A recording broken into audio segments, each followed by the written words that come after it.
कृष्ण भगवान की जय, विष्णु भगवान की जय। कार्तिक मातम का 9वां अध्याय।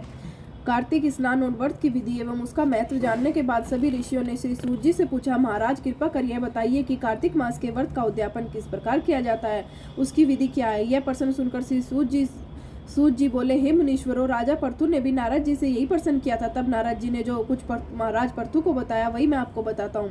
नारद जी ने कहा कि हे राजन, कार्तिक व्रत करने वाले को कार्तिक शुक्ल पक्ष की चतुर्दशी को व्रत पूरा करके विष्णु भगवान की प्रसन्नता के लिए एक सुंदर मंडप बनाना चाहिए। मंडप के चारों द्वारों पर जय, विजय, सुशील और पुष्पशील नामक भगवान विष्णु के द्वार रक्षकों की स्थापना करनी चाहिए।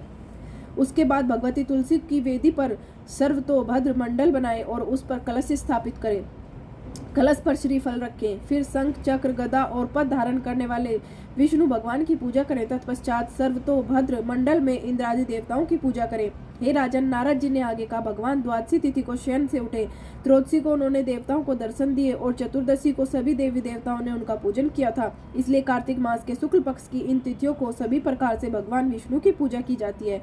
पूजन के उपरांत रात्रि में भगवान के नाम का जागरण, कीर्तन एवं भजन तथा शास्त्रों का पठन पाठन करना चाहिए। हे राजन, दूसरे दिन प्रातः काल में अपनी श्रद्धानुसार ब्राह्मणों को भोजन कराना चाहिए और दक्षिणा देनी चाहिए। जिस ब्राह्मण ने शास्त्र सुनाए हो उसे श्रद्धा पूर्वक दान दक्षिणा देनी चाहिए। श्री सूत जी बोले, हे ऋषिगणों, कार्तिक व्रत का उद्यापन करते हुए तुलसी के मूल में शालिग्राम की पूजा करें। नर्मदा और गंगा के तट पर रहने के बराबर फल तुलसी के साथ रहने का मिलता है। हे मुनियों, श्रद्धा पूर्वक लगाई और ध्यान पूर्वक रक्षित तुलसी में सभी तीर्थों और देवताओं का वास होता है। कार्तिक मास में आंवले के वृक्ष का भी बड़ा महत्व है।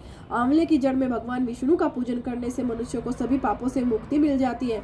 हे ऋषिगणों, जो श्रद्धालु व्रती उद्यापन करते समय 21 ब्राह्मणों को उनकी पत्नियों सहित आमंत्रित करते हैं और पूजन, सेवा आदि कर श्रद्धा भक्ति से उनका आशीर्वाद लेते हैं, उनकी संतति में वृद्धि होती है और मोक्ष प्राप्त होता है। हे ऋषियों, जिस प्रकार भगवान विष्णु का गुणगान करना और उनकी महत्ता बताना कठिन है, उसी प्रकार तुलसी और आंवले की पूजा की महत्ता बताना भी अत्यंत दुष्कर है।